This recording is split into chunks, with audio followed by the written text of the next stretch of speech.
Baik, hari ini kita akan melanjutkan bab tentang haji, yaitu larangan bagi orang yang melaksanakan haji. Nah, dalam haji itu ada beberapa larangan yang harus ditaati, ya. Apa saja? Hal-hal yang dilarang bagi orang yang sedang melaksanakan haji. Yang pertama dalam hal pakaian, ya.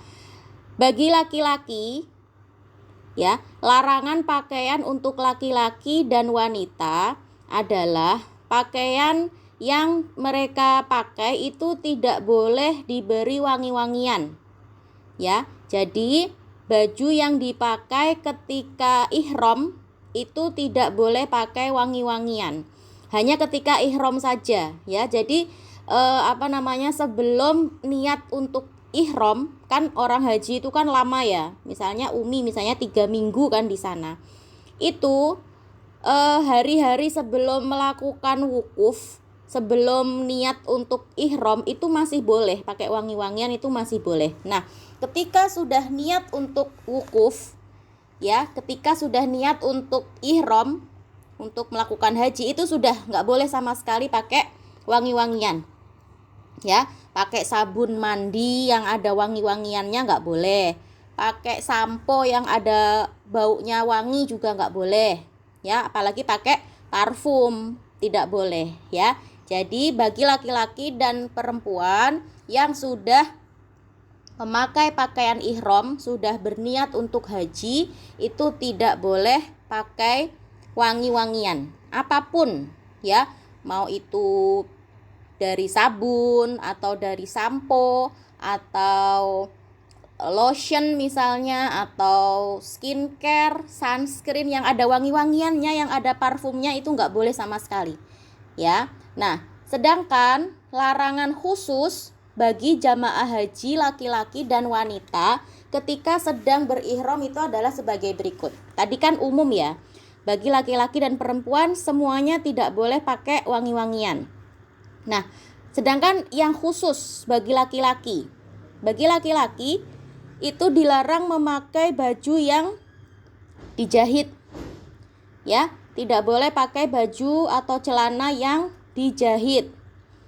Kemudian tidak boleh memakai sorban. Sorban itu penutup kepala, berarti nggak boleh juga pakai songkok, ya. Itu juga nggak boleh. Pakai topi juga nggak boleh, ya.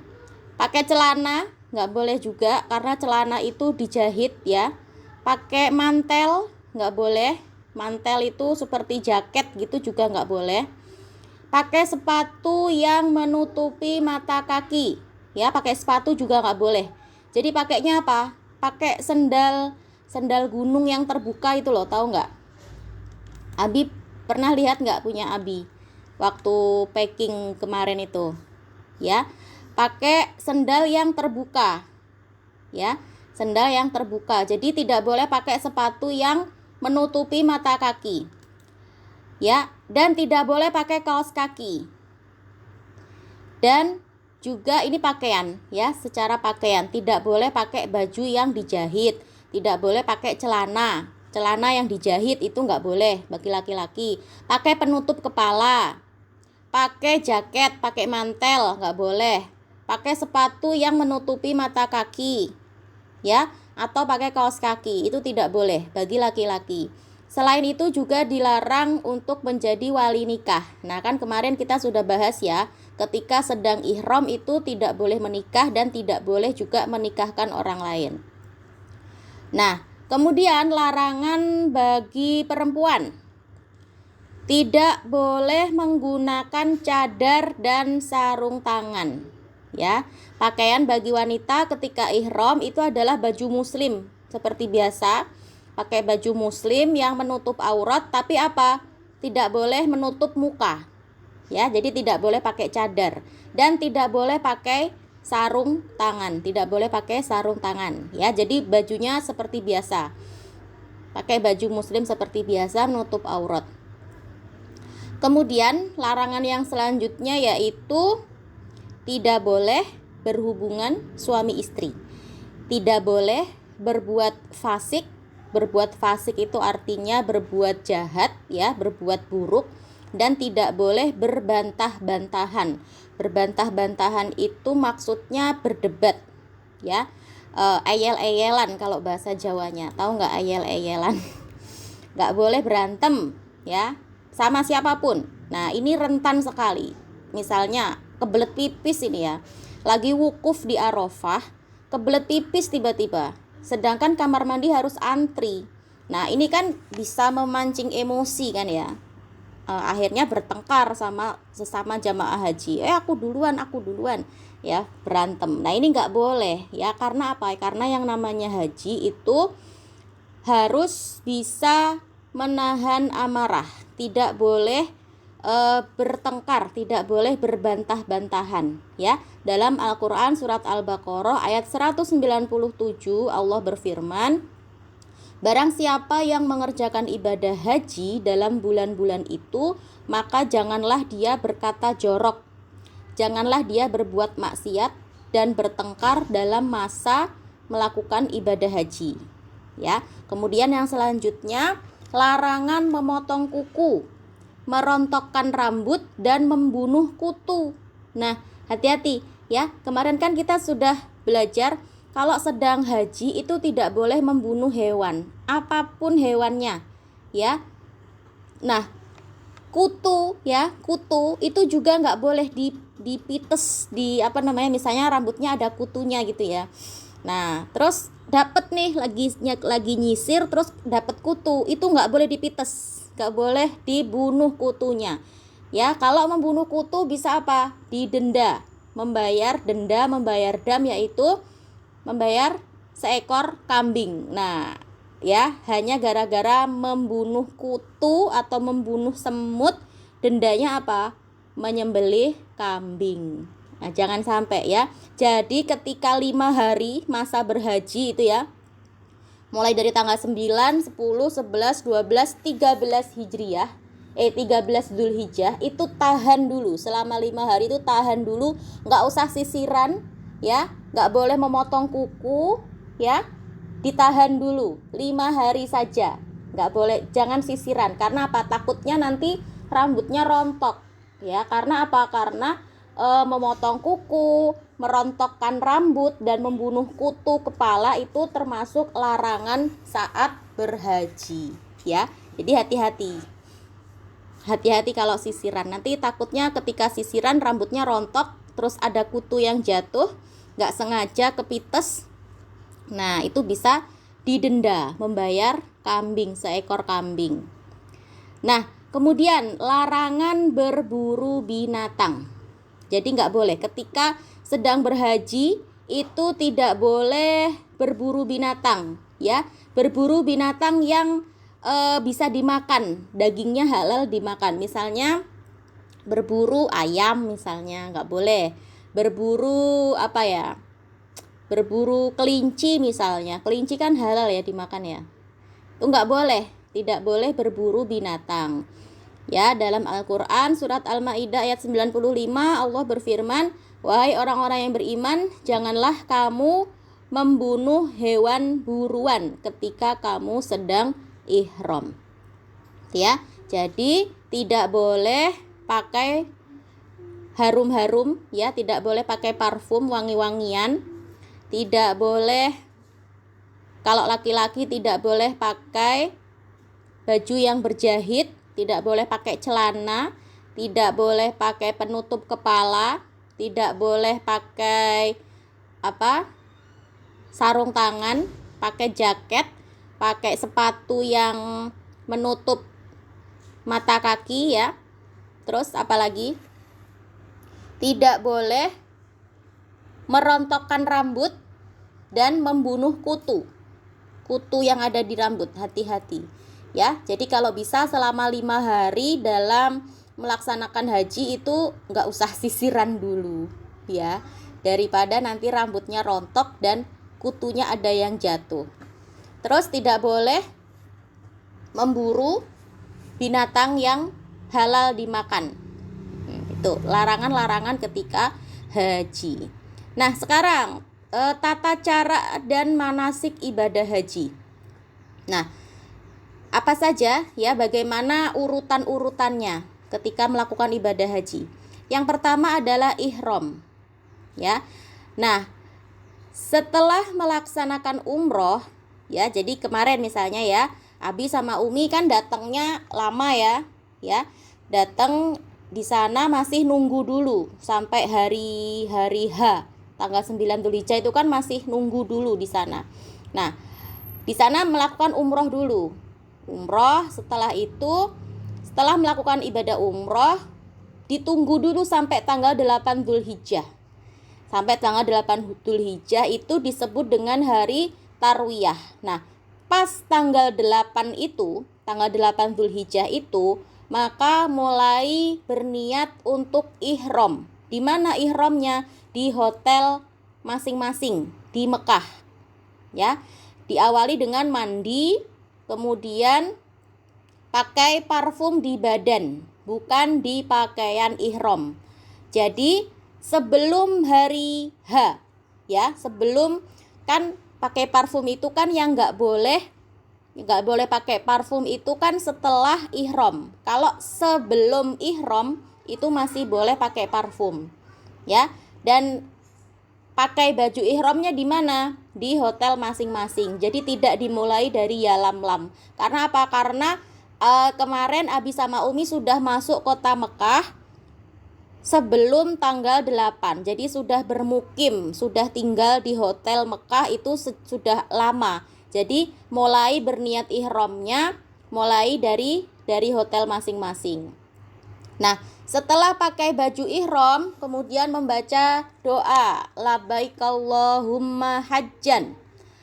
Ya Allah, aku penuhi panggilanmu untuk berhaji.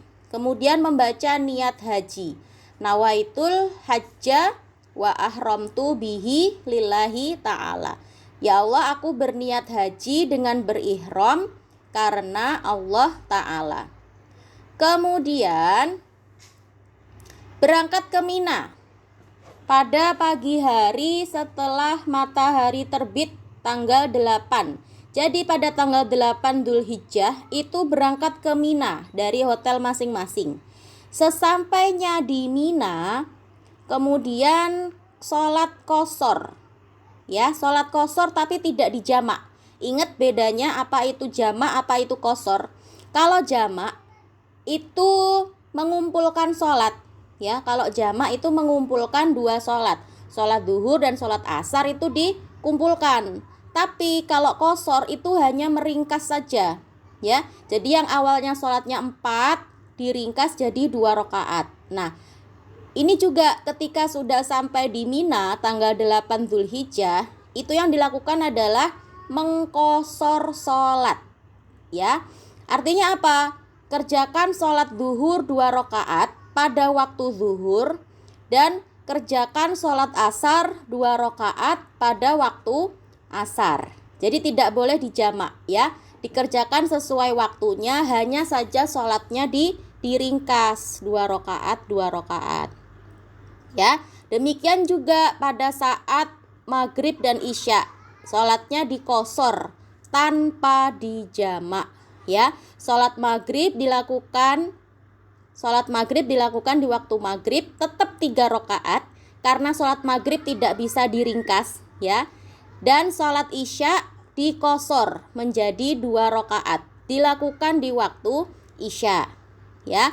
Kemudian apa yang dilakukan? Bermalam di Mina, menginap di Mina, ya.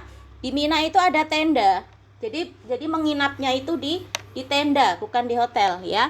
Bermalam di Mina agar bisa sholat subuh di sana, seperti yang dilakukan oleh Nabi Muhammad.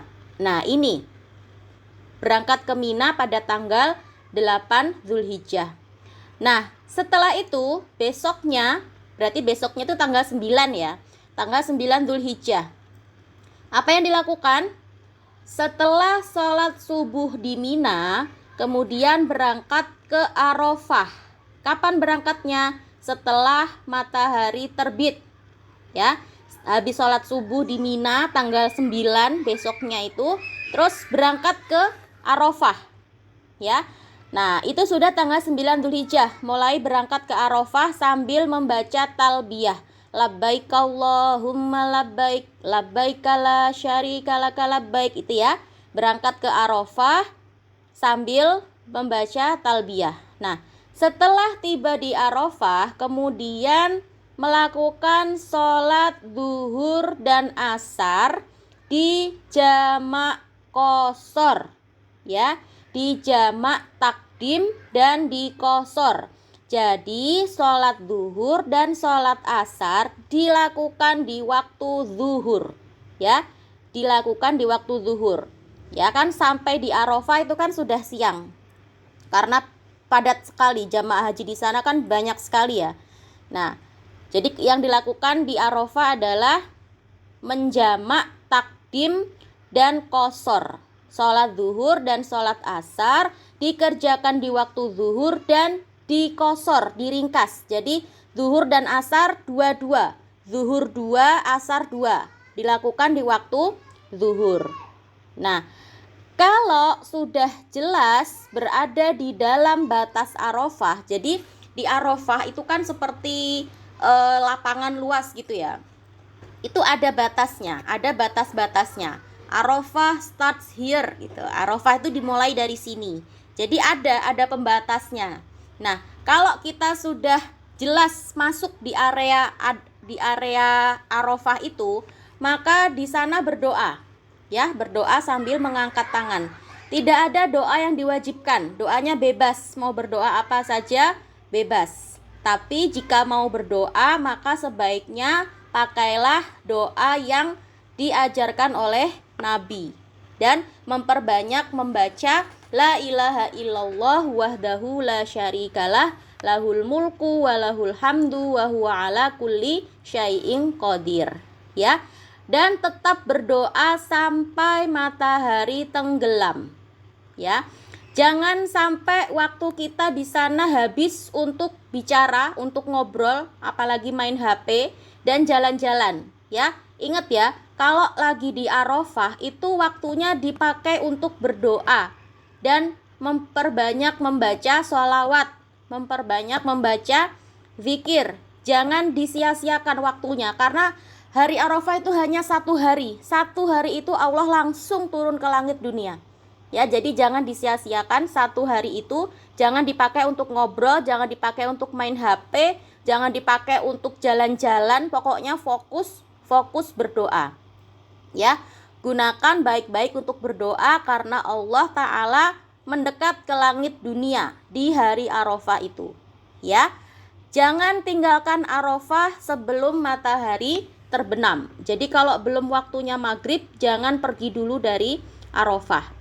Kemudian apa lagi yang dilakukan? Nah, setelah matahari terbenam, ya, meninggalkan Arafah, kemudian menuju ke Musdalifah. Jadi setelah matahari terbenam, itu kita pergi ke mana? Ke Musdalifah. Setelah sampai di Musdalifah, langsung mengerjakan sholat maghrib dan isya dengan cara jamak takhir qashar. Artinya apa? Sholat maghrib dikerjakan di waktu isya. Maghrib tetap 3 rakaat dan isya diqashar jadi 2 rakaat, ya. Kalau di Musdalifah ini mengerjakannya di akhir waktu, ya. Sholat maghrib dikerjakan di waktu isya. Kalau di Arafah tadi dikerjakannya di awal, ya. Sholat zuhur dan asar dikerjakan di waktu zuhur. Nah, setelah selesai sholat isya, maka apa yang dilakukan di Musdalifah? Beristirahat, tidur, ya. Tidur. Di Musdalifah yang dilakukan adalah tidur. Jangan ada kegiatan karena besok ada ya kegiatan yang lebih berat, ya. Kalau mau melakukan sholat witir sebelum tidur seperti kebiasaan sehari-hari, mengambil batu kerikil untuk persiapan lempar jumroh. Nah, yang dilakukan di Musdalifah itu hanya istirahat, ya. Nggak usah baca doa, nggak usah berzikir, nggak usah baca sholawat. Pokoknya istirahat di Musdalifah itu, ya. Dan apa? Cari batu kerikil untuk persiapan besoknya lempar jumroh. Nah, bermalam di Musdalifah ini sampai subuh agar bisa mengerjakan sholat subuh di Musdalifah, ya. Nah, setelah selesai sholat subuh, maka berzikir, ya, dengan duduk. Banyak-banyak berzikir dan berdoa sambil membaca talbiyah. Tetap membaca labbaik Allahumma labbaik. Jangan tinggalkan Musdalifah selain orang-orang yang lemah, seperti orang tua, ya, orang yang sudah tua, wanita, dan petugas haji. Ya, orang-orang ini boleh pergi setelah pertengahan malam. Jadi kalau karena alasan kesehatan, maka boleh meninggalkan Musdalifah setelah tengah malam. Kemudian apalagi yang dilakukan? Melempar jumroh Aqobah, ya. Setelah pagi tanggal 10 Dzulhijjah atau hari raya Idul Adha, itu meninggalkan Musdalifah dan menuju ke Mina lagi, ya, sambil membaca takbir Allahu Akbar itu, ya. Untuk apa? Menuju Mina, untuk melempar jumroh, ya. Boleh mengambil batu yang kecil-kecil aja batunya, seukuran kacang, ya, seukuran kacang itu. Di mana saja mengambilnya, baik di perjalanan menuju Mina atau di Mina sendiri, atau di mana saja antara Musdalifah dan Mina itu boleh mengumpulkan batu-batu kecil aja pokoknya, jangan yang besar-besar, ya. Kemudian melempar jumroh Aqobah kapan? Setelah matahari terbit, ya, setelah matahari terbit. Sebanyak 7 lemparan batu kecil yang tadi dipungut, yang tadi diambil tadi itu, ya. Jadi 7 lemparan itu dilemparnya satu-satu di jumroh Aqobah. Ketika melempar menghadap jumroh, maka jadikan Mekah sebelah kirimu dan Mina sebelah kananmu. Setiap kali melempar batu kecil tersebut, mengucapkan Allahu Akbar, ya, sambil melempar sambil bilang Allahu Akbar, ya. Diusahakan batunya tadi masuk ke dalam kolam, ya. Jadi kan ada tembok besar untuk melempar jumroh. Nah, di bawahnya itu ada lubangan gitu loh, ada kolam, tapi nggak ada airnya, ya. Nah, usahakan batunya itu kena ke tembok tadi dan masuk ke dalam lubangan tadi itu, ya. Kalau tidak masuk ke dalam lubangan tadi itu, diulangi lagi, dan setelah melempar sudah selesai, tidak membaca talbiyah lagi, ya. Ganti baca apa? Ganti membaca takbir Allahu Akbar itu, ya. Setelah itu apa? Setelah itu membaca, setelah melempar jumroh, maka yang dilakukan adalah mencukur rambut atau tahallul yang pertama. Setelah melempar jumroh, maka mencukur rambut, tapi jangan digundul, ya.